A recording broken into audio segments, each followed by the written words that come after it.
If you want to test a friendship, talk about politics. Talk about what your favorite political party is. Talk about what you think about the current president. If you want to test a friendship, talk politics. And I know that's a horrible idea.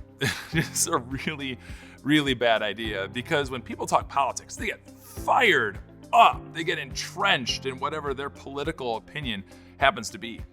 And even if everyone in your conversation circle thinks exactly the same way that you do when it comes to politics, you still get fired up about that other side that isn't there.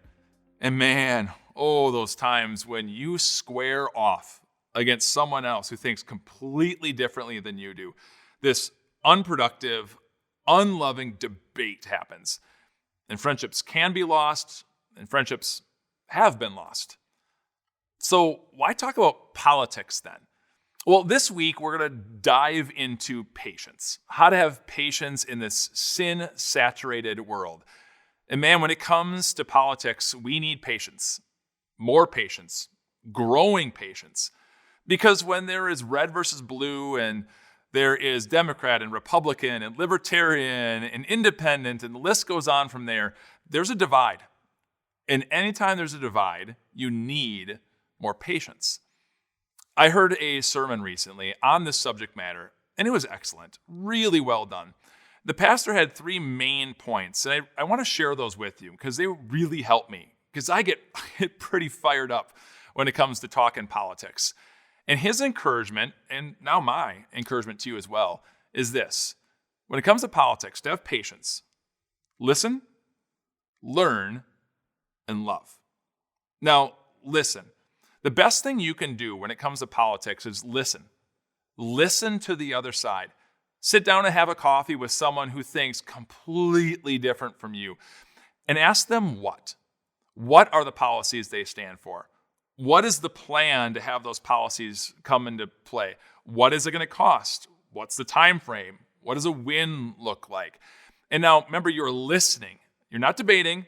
You're not counterpointing them. You're just understanding their what.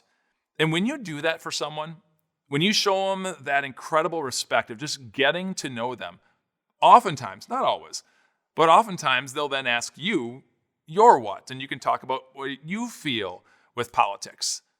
Listen. And you're not done listening until you can explain their position just as well as they do, or even better. Until you get to that point, continue to listen. Next, learn. Learn them. Learn their why. Remember, the first one was learn the what. Now you're learning the why. There is a reason why they have such a strong political stance of the programs that they want to see happen. So understand their why. Get to know them. Because you have a why. There's a reason why you are so firm in the beliefs that you have in politics. So understand that other person's why. Show them that respect. Show them that honor. And so often they'll ask you why you feel what you feel. And then you have an actual talk, not a debate, and not anger. And then finally, love. It is possible. It really actually is possible to show love to someone who thinks about politics completely differently than you do. My wife and I have got a couple of really close friends from our former church. And let me tell you, they think completely different from us on the political spectrum. But we've learned their what. We've learned their why. We've educated ourselves and learned things. We've learned about them. And so I have greater patience with them and with anybody else because of doing just that.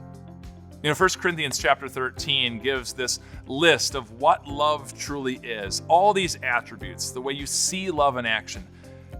Do you remember what the first one was? It's this. Love is patient.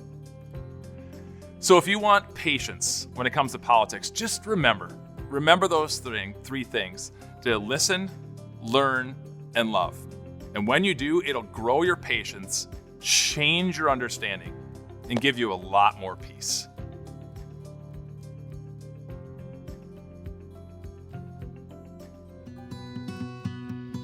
Hey, it's Amber L.B. Swenson. You might remember when my podcast Little Things was right here on Grace Talks. Or maybe you've never heard of me. Either way, I want to invite you to listen to Little Things, which is now its own podcast. We take a look at little things and little ways that we can change our thinking to know and love God more. So please check out Little Things wherever you listen to your podcasts.